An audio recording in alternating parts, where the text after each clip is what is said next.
संघर्ष हमारे जीवन में बहुत ज्यादा रहे हैं, लेकिन हमारी पढ़ाई को लेके हमारे बाबूजी ने कभी भी मतलब है कि कोई समझौता नहीं किया। उसके लिए उन्हें जो भी करना पड़ा।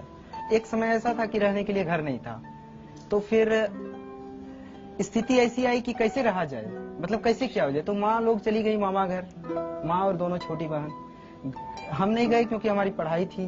5वीं कक्षा का मैं विद्यार्थी था उस समय। तो मुझे आज भी याद है कि एक आदमी केवल सहयोग के लिए लिया गया था और बाकी ईंट मैं पकड़ाता था, बाबूजी खुद कर नहीं लेते थे और खुद मिट्टी का गारा से बनाया गया घर है ये, और खुद ये सब किए थे। तो ये सब जिंदगी के अनुभव है। मैं इसे कभी भी संघर्ष मानता हूँ इसको, दुख नहीं है, ये संघर्ष है। दुख और संघर्ष में अंतर ये होता है कि दुख होता है कि जिसकी क्षतिपूर्ति नहीं हो सके, किसी माँ के लिए उसके बेटे से अलग हो जाना या असामयिक मृत्यु, ये सब दुख है। लेकिन ये तो जीवन के अनिवार्य अंग है, इसको संघर्ष कहते हैं और संघर्ष हर एक के जीवन में।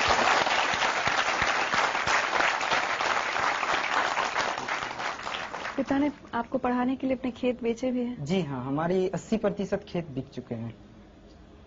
और जब पहली बार सिलेक्ट नहीं हुए तब उन्होंने क्या कहा था? हाँ, उन्होंने एक चीज कहा था, मैंने ये चीज बाद में मैंने जाहिर भी किया कि इस भावना को।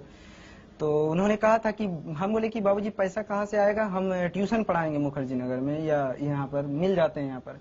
बोले कि नहीं, तुम ट्यूशन मत पढ़ाना और तुम अपनी पूरी पढ़ाई जो है अपने पढ़ाई पर ध्यान दो। धूप में मत चलना, ऑटो में चलना, क्योंकि धूप में चलोगे तो थक जाओगे और पढ़ाई पर इसका बुरा प्रभाव पड़ेगा। अरे तुम्हारे लिए तो हम अपनी किडनी तक बेच देंगे।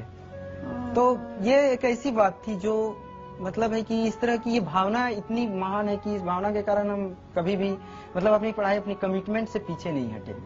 एक बात बताइए, आज अगर आपके पिता आपके सामने खड़े हों तो आप उनसे क्या कहना चाहेंगे?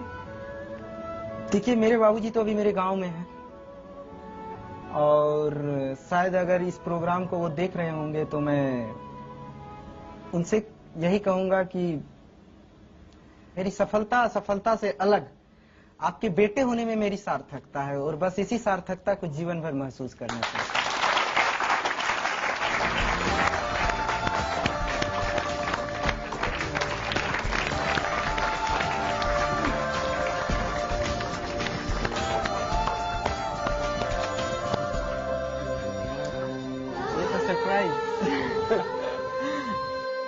प्रेम कुमार जी, हाँ, कभी सोचा था खेती किसानी करते वक्त एक दिन बेटा एक सरकारी अफसर, सबसे बड़े सरकारी अफसर की गद्दी पर बैठेगा? एकदम। जब से इसको पढ़ाई में ख्याल आया तब से मैंने ये सोचा था, ये आज की सोच नहीं है। आपको पता था आईएएस क्या होता है? आईएएस क्या होता है ये पता नहीं था, लेकिन अफसर जो होते हैं मेरे जिला के, हाँ। उसको तो देखे थे। हाँ, सही बात है। कभी अपने बेटे से ये नहीं कहा कि अरे तुम नहीं कर पाओगे, तुम कहाँ, मैं नहीं तुम्हारा खर्चा पढ़ाई का उठा पाऊंगा? मैं कैसे कर दूं, वो कभी नहीं सोचा। मैंने खर्चा उठाने के लिए तैयार था, मेरे पास जमीन थी, जमीन बेच कर देते। मेरे पिताजी ने मुझे मरने के बाद दिए। अब वो जमीन में इसको देता मरने के बाद, तो ये मैंने सोचा कि मरने के बाद क्यों मैं दूं, अब ये दे दे, और रहेगा तो बेटा का और नहीं रहेगा तो बेटा का। उधर देखिए। सिंधु जी के बेटा कैसे हो?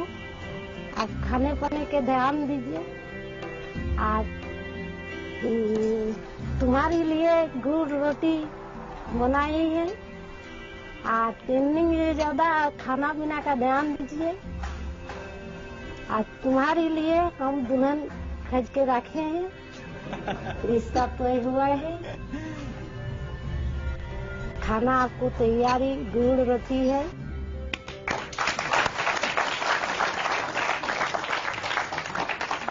गुड़ रोटी खाने का शौक है? हाँ जी, हाँ। बहुत गुड़ रोटी खाता था। आपसे सारे देश के पिता सीख लें, एक मिसाल कायम की है आपने कि किस तरह से एक पिता अपने बेटे से ये तक कहता है कि मैं ये नहीं कहेंगे कि कोई अपनी किडनी बेचे, लेकिन आपने एक मिसाल कायम की है कि अपना सब कुछ कुर्बान कर बेटे को पढ़ाया, खेत बेचे। आज जिंदगी लाइफ की तरफ से आपको सम्मानित किया जा रहा है।